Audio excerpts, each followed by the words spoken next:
I'm going to continue my talk on crowdfunding. Another way to think of crowdfunding is actually peer-to-peer investing. Now, I just came across a really interesting peer-to-peer lending site that I think, in many respects, has a lot of what I am thinking about for crowdfunding. So Zopa, Z-O-P-A, is a British, basically crowdfunding.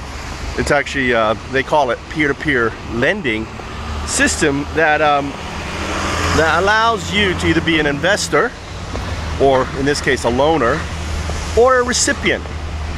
So what they've done is they have tailored basically what your risk factor is. And the same thing would be with a startup. So based on the idea, based on who you are, based on what you've done, based on what you show, there is basically a risk factor. So what it means is that the higher the risk factor that you have, obviously the greater return you want. The lower the risk factor, right, then obviously the lesser return. So the idea here is that just as in peer-to-peer lending on Zopa, you have many people investing in. If that startup doesn't happen, you're dealing, one, is not with large amounts of money, you're sharing the risk. Two,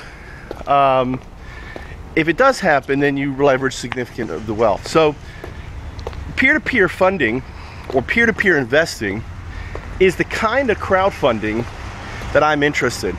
The peer-to-peer investor is really what I call a micro-seed investor, a micro-seed. Micro meaning small, seed meaning startup investor.